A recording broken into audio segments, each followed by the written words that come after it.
Mehsana MN કોલેજમાં cabinet મંત્રી ઋષિકેશ પટેલની ઉપસ્થિતિમાં ઉલ્લાસ 2026 વાર્ષિકોત્સવની ભવ્ય રીતે યોજાયો. મહેસાણા જિલ્લાના વિસનગર સ્થિત એમએન કોલેજ ખાતે આજે ઉલ્લાસ 2026 વાર્ષિકોત્સવની ઉજવણી ઉત્સાહભેર યોજાઈ હતી. કાર્યક્રમમાં ગુજરાત સરકારના કેબિનેટ મંત્રી ઋષિકેશ પટેલ મુખ્ય અતિથિ તરીકે ઉપસ્થિત રહ્યા. એમએન કોલેજની સાંસ્કૃતિક સમિતિ દ્વારા આયોજિત કાર્યક્રમનો મુખ્ય હેતુ વર્ષ દરમિયાન શૈક્ષણિક, રમતગમત, સાંસ્કૃતિક ક્ષેત્રે વિશિષ્ટ સિદ્ધિ મેળવનાર વિદ્યાર્થીઓને પ્રોત્સાહિત કરવાનો તેમજ તેમની સુષુપ્ત પ્રતિભાને યોગ્ય મંચ પૂરું પાડવાનો હતો. કચ્છમાં એસએમસીની મોટી પ્રોહિબિશન રેડ, 5.9 કરોડથી વધુનો વિદેશી દારૂ જપ્ત, 23 આરોપી વોન્ટેડ. કચ્છ જિલ્લા દારૂબંધી કાયદા ભંગ અને એસએમસી દ્વારા મોટી કાર્યવાહી હાથ ધરવામાં આવી.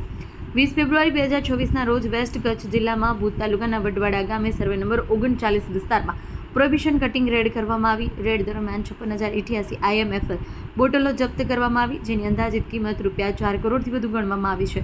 ઉપરાંત સ્થળ પરથી 2 Tata truck, 3 Tata mini truck, 1 Mahindra pickup સહિતનો કુલ વાહનો જપ્ત કરવામાં આવ્યા છે, જેની કિંમત આશરે ₹1.8 કરોડ થાય છે. મહેસાણા ઊંઝા હાઈવે પર ભયાનક અકસ્માત. અમદાવાદના એક જ પરિવારના 4 સભ્યોના કરુણ મોત. મહેસાણા જિલ્લામાં આજે વહેલી સવારે એક હૃદયદ્રાવક અકસ્માતની ઘટના સામે આવી. મહેસાણા ઊંઝા હાઈવે પર લગ્ન પ્રસંગથી પરત ફરી રહેલી ઇકો કાર ડિવાઈડર સાથે જોરદાર અથડાતા 4 લોકોના ઘટના સ્થળે કરુણ મોત થયા છે. પ્રાથમિક માહિતી અનુસાર અમદાવાદના એક જ પરિવારના સભ્યો લગ્ન પ્રસંગમાં હાજરી આપ્યા બાદ પરત ફરી રહ્યા હતા ત્યારે આ દુર્ઘટના સર્જાઈ. અકસ્માત એટલો ભયાનક હતો કે કારના આગળના ભાગનો કચરો નીકળી ગયો. ઘટનાની જાણ થતાં જુનાવા પોલીસ તાત્કાલિક ઘટના સ્થળે દોડી આવી અને જરૂરી કાર્યવાહી હાથ ધરી. સાગરચંદ પટેલ યુનિવર્સિટી ખાતે નૂતન ઉડાન 2026 વાર્ષિકોત્સવ ભવ્ય રીતે સમાપન. વિસનગર સ્થિત સાગરચંદ પટેલ યુનિવર્સિટી ખાતે તારીખ 16 થી 20 ફેબ્રુઆરી દરમિયાન નૂતન ઉડાન 2026 વાર્ષિકોત્સવ ઉત્સાહ અને ઉમંગભેર ઉજવાયો. 5 દિવસ સુધી ચાલેલા ભવ્ય મહોત્સવમાં યુનિવર્સિટીની સંલગ્ન કોલેજોના 2000થી વધુ વિદ્યાર્થીઓએ rangoli, mehndi, short film making, fashion show, વક્તૃત્વ, ડિબેટ, મિમિક્રી અને ગ્રુપ ડાન્સ સહિત 30થી વધુ સાંસ્કૃતિક સ્પર્ધાઓમાં ભાગ લઈ પોતાની પ્રતિભા રજૂ કરી. બનાસકાંઠા જિલ્લાના દાંતીવાડા ડેમની મુખ્ય કેનાલમાં આજે વહેલી સવારે મોટું ગાબડું પડ્યું છે.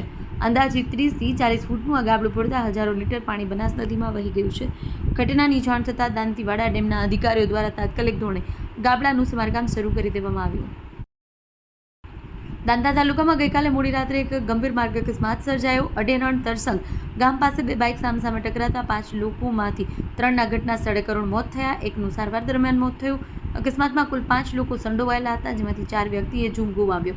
અન્ય એક વ્યક્તિને પણ હોસ્પિટલ ખાતે ખસેડવામાં આવ્યો છે. ડીસા રૂરલ પોલીસે ડીસા પાલનપુર હાઈવે પરથી કતલખાને લઈ જવાતા 7 અબોલ જીવોને બચાવ્યા છે. કાર્યવાહી હિન્દુ યુવા સંગઠનના મદદથી કરવામાં આવી.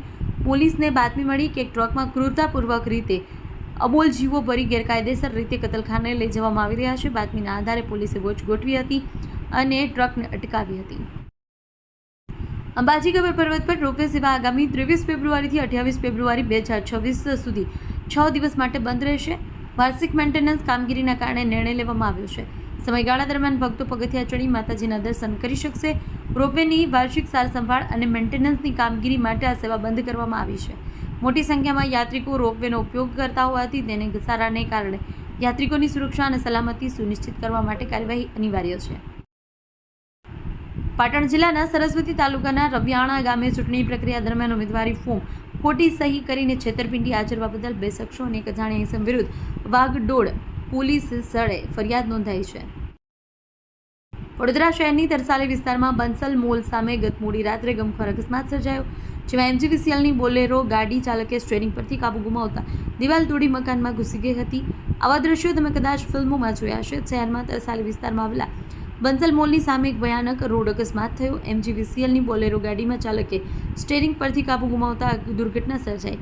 સમગ્ર ઘટના CCTV કેમેરામાં કેદ થઈ છે, જેમાં ફિલ્મી દ્રશ્યો હોય તેવું દેખાઈ રહ્યું છે.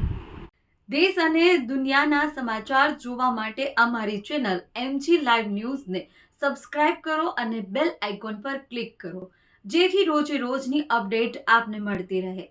સાથે જ અમારું Facebook અને Instagram પેજને પણ ફોલો કરો.